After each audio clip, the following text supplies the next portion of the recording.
చేతగానితనం అనుకుంటారా?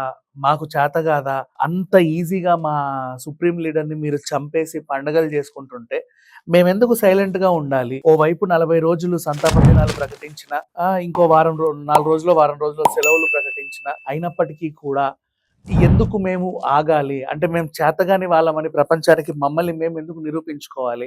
ఏదో ఒకటి చేద్దామని ఒకవేళ ఇరాన్ భావిస్తే, ప్రపంచాన్ని భయపెట్టాలంటే ఒక చిన్న టాస్క్ చేస్తే చాలు గదా! ప్రపంచంలో అతిపెద్ద బిల్డింగ్ అయినటువంటి బుర్జ్ ఖలీఫా ఏదైతే ఉందో, దాన్ని గనక కూల్చేస్తే అమెరికాకి మా పవర్ ఏంటో అర్థమవుతది.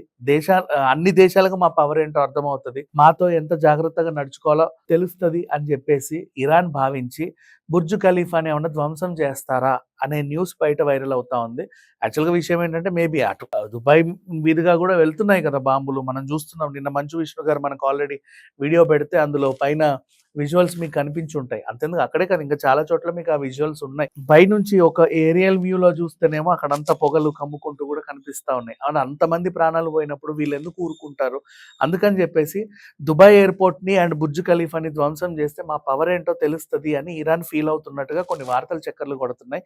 బట్ అంత ఈజీగా అయితే ఇప్పుడు దుబాయ్ మహారాజు కూడా అంత ఈజీగా ఛాన్స్ ఇచ్చే వ్యక్తి అయితే కాదు. వాళ్ళకి కూడా ప్రొటెక్షన్ వైస్‌గా చూసుకుంటే చాలా ఉంటాయి. సో, అందుకని జెప్పేసి మేబీ ఇది జరగకపోవచ్చేమో. బట్ ఈవెన్ దో ఇరాన్ దగ్గర అంత శక్తి లేదు అని కొంతమంది నమ్మకం. అందుకే అమెరికా దాడి చేయగలిగింది అని అంటున్నారు.